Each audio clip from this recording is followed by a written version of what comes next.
The school system is here, it's laid out there for us, maybe I'll go, maybe I won't. Of course we have education. It is open for everyone. Now you bring up a point there that in some European countries, I'm not sure about Japan, but I know in Germany, for example, the universities are free. Now, are we brought up about standardized tests, or is there a method to have a test that would limit the amount of students that would go to college but have it free? Would that make it a more competitive situation in a high school, Mrs. Kemmer? I don't think so. I think what we're really looking at is the whole American concept of our individuality, our freedom, our right to make choices. And when you get into standards, sort of give you that feeling of, oh dear, I have to do this and I have to do that. I'm not in control anymore. So I think, you know, our whole country is based on this idea. I'm an individual. I can do what I want to. Now that transcends into the classroom too. In some countries, they have standardization that the teacher must follow a certain guidelines. But in our country, our freedom, we've been having it for 200 years. It's part of our nature, part of our culture. Has it been a hindrance, Dr. McFarland? Or do you feel that we should have more structure in the classroom, what a teacher should teach, what the basics are? I don't think so. Again, that is presupposing that you have very good teachers. If you have very good teachers, I don't know why they shouldn't be able to use their wisdom to make decisions. Now, if you have poor teachers, teachers who are just there because they have to teach, maybe that would work. But I think you take away. On the other hand, I believe in some discipline. I think one difference I find as the years go by, that when I was in school, and I don't put myself as a model, we thought, I think we thought that we should do well in whatever we did. That's right. It didn't matter whether it was good or bad. If we took a course, it was a great honor to do well. Now, that's getting back to the student freedom, you know. Shouldn't a student have the self-discipline to say, I'm going to do the best I can, even though I may not like this? Maybe I don't see any relevance to it, but I'm here and in the job also, whatever I'm doing. It may not be the job that I want to be doing, but while I'm here, I'm going to do the best I can. That's a moral issue. That's right, and students today have the attitude, oh gee, I don't like this class, it's not fun. So they run down to the guidance office and say, I want out of this class, I'd like to take the class over there. And the whole idea for a while has seemed to be, have the child happy. Well, my feeling is, there are some things in life we have to do, whether we like it or not, and we are learning the morals and so forth. Some people say ignorance is bliss. That's right, but I want to go back to the standardized business again. Reminds me of when we were working in Zimbabwe, and I was teaching a teachers training college there. And one of the things that was taught was blackboarding. Any teacher going out had to know exactly how to put their lessons up on the blackboard. And in that particular system, at that time under the British system of education, those teachers had to put up daily lessons. If the school inspector came into the school and that teacher was not on the right day at the right page, that teacher could very easily have lost their job. Now, to me, that's really, you know, I don't, as a teacher, don't want to be put in that I have to do this today. I have to do that tomorrow. And I think in our American school system, you know, we're free of that. We have certain standards, for example, textbook adoption. That's going to keep you pretty much in line with other schools throughout the state of Indiana. you have students moving and so forth, they ought to be able to go from one school, come into another, and feel fairly comfortable. Oh, I've seen that textbook before. Oh, I understand what we're doing here. But I don't think we can say we have to do this and we can't go beyond that. I don't think there's any teacher who is going to teach one particular lesson and not bring in other resources. I see what you're saying. Now, they say Europe 92 is here, and the impact of Europe in the common market and around the world will play a major factor. Many of these countries, such as Germany and Sweden also, France, they speak many foreign languages, several, 2 or 3. It's mandatory in their structure in high school. Why is it not emphasized as much in the States, Dr. McFarland? You've been over to England. Why is it not? Well, I happened to be on the graduation requirements committee the last time we changed, and I was for a language. When I was in school, and even to get into graduate school, I had to be able to pass a test in 2 languages. I chose German and French. Doesn't mean I was an expert. I think that each person, to be educated, should have familiarity with all the major areas. And I think that what language has done to me, not that I can speak it very well, I haven't been exposed to it enough, but it gave me an appreciation that there are people who use different languages. There are people who have different cultures. And I think that's a great advantage for me. Not that I hardly ever use either German or French, unless I happen to go to one of those countries. Then I haven't used it enough that it's very valuable. But it's just the appreciation that there are others who have different cultures and language was enough to satisfy me that I should do it. And I think it's sort of a shame that we don't emphasize more in our schools about the other cultures and language. Is that something that we ought to think about, Mrs. Kemmer? Well, of course, I'm teaching Japanese at the high school, so I feel that we're trying to make inroads on that. But yes, we certainly do need to know about the rest of the world, and you're not going to know it if you don't know language.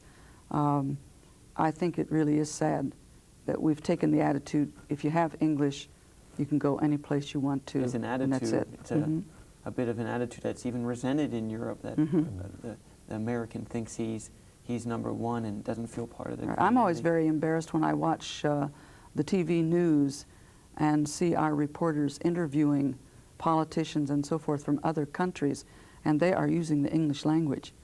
Yet our own politicians and so forth, what are they doing? I see what you're saying. That's interesting there, because I think about how much fun I was in Germany as an exchange student, and I spent a year, and it was probably the most worthwhile thing I've ever done. And not only did I go to German high school and learn my classes and my subjects, but I learned about a different culture, about different customs, that the American way of doing things isn't always necessarily right. What have you found when you did your travels in Europe? Well, when I went to Netherlands the first time, I knew a little German, a little English, but my wife and I actually took lessons. And of course the kids were with us, and it didn't take them but a week or two when they were speaking with the Dutch kids. And we found that was very good, although all the Dutch people except the real old people who didn't bother to learn when they all speak English. I actually tried to give a lecture, a research report once in Dutch, but my friends who were sitting on the front row said, "Why don't you try English?" But we did find that, especially out in the country, if we knew a few words, it was much better. And the people appreciate it. That's the main thing, They are trying to do my language. We were very put off in Paris, Even though I'd had French, we couldn't do much with it. Although our son, Phil, at that time, he remembered more French. I think he got some in high school somewhere. And they really appreciate it. Some of the French don't like you at all if you don't try to speak French. They are as nationalistic as we are. Mrs. Kemmer, what have you found in your studies abroad? Well, I had an experience in Paris, which was rather interesting because when I was on my way to Africa to marry my husband, I stopped by in Paris. And so I had been on a JAL flight from Japan, and there were a lot of Japanese businessmen on it. And they had a problem when they got to Paris. And the officials there were speaking to them in English, still not able to communicate. So I stepped over and volunteered to help out. So I would speak in English, and their Japanese would come back, and we did this. They got them all on a bus and so forth, and then came my turn, and of course I speak no French, and I really got taken over the coals on that. I really had a very difficult time. There wasn't anybody to help me then, but I thought it was interesting. As long as I was trying to help somebody, another culture, in English, they were willing to work with me on English. So a bit of a but the teamwork. minute, that's right, the minute I became on my own, then it was a different story, and why didn't I know French? It was a difficult time. Well, thank you, Mrs. Kemmer. Thank you, Dr. McFarland. And thanks for watching Point of View. Tune in next week for another edition at 10:30 for Point of View. Remember, if you don't express it, it's not a point of view.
With a new generation of students entering the job world, America is asking, are we prepared? To help us solve this question today are Eric Pardell, DePaul Student Body President, Jim Recton, IFC President, Kiki Kless, Student Trustee, and Brad Garner, former Greencastle High School graduate and DePaul Junior.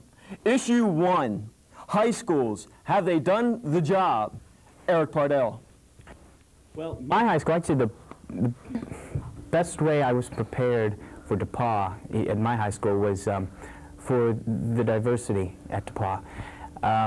My high school had a high population of Asian Americans, a pretty good population of Jewish students, and we had a lot of diversity in high school. So coming to a college that's in the midst of a multicultural movement, I was able to generalize that acceptance of difference very well socially. Now, as far as academically, my high school classrooms weren't what really prepared me for the classrooms here. I would say they were the extracurricular activities because of the amount of autonomy I had in the projects through speech and debate and through student government. That's the same kind of autonomy I think we have in the classroom here. So those are the two aspects of my high school that really helped me make the transition to DePaul. Jim, now you went to a private high school. How was that different, and how has that prepared you for the college world? I think that, relatively speaking, my high school did a nice job of preparing me for college, and I think, but I still think that it had a lot to be desired. I don't know of any high schools that I'm familiar with that I really think do a really great job of preparing students for college life. I didn't come here with the writing skills that I needed. I didn't come here with the communication skills that I needed. I came here with some basics that helped me better than I think I would have received at local public high schools. But there's still a lot to be desired. What about these skills in communication, Brad? Has Greencastle High School prepared you for college? What skills have you noticed that you needed in college? I kind of think I'm in the same boat with Jim. I think that I learned a lot of the basics in high school, and fortunately, since I am from Greencastle and both my parents are employed here at DePauw, I had an opportunity to take a class at DePauw my senior year. And without that class giving me an idea of what kind of things are expected of me here at DePauw, I don't think I would have been nearly as prepared as I was. We do have a few AP programs out at the high school, and I'm sure most high schools have that. But beyond that, I really think I came to DePauw and had to do a lot of things on my own to adjust, like most freshmen do, and luckily I made it through that.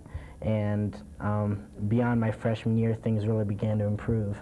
Now, Kiki, you were quite involved in UB. You were a former UB president here at DePauw University and many other activities. How did high school help you prepare for college in that way?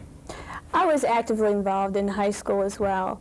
I was student government president, class president, stuff like that I did throughout my 4 years in high school, which definitely prepared me for what I had in store for me with Union Board on campus, and which drew me to Union Board is similar experiences from high school. So my extracurriculars that I participated in back in my younger days definitely influenced the decisions I made and what I would get involved with in college. Eric, what role have parents played? You're now in college, your parents are at home. How have they prepared you for college? That's interesting. I would say about my sophomore year in high school, my parents really started to lax up on the amount of rules I had. We would agree together on what time I had to be in, and really I had a lot of say into what my curfew was and how long I could stay out. They let me organize my own schedule. There was no, they never told me I should study more, just explained to me why it was important. So I always understood why it was important, and there were never rules there that I really didn't understand. They were always negotiated, and that only started about my sophomore year. So by the time I got to college, I had an understanding of how I needed to organize my priorities. I think they did a good job. Jim, now, when should parents let go? Should they be there all the time? I know that some DePauw students, and it's popular at many colleges where kids go home on the weekends. And what is the role of parents in helping college students and high school students?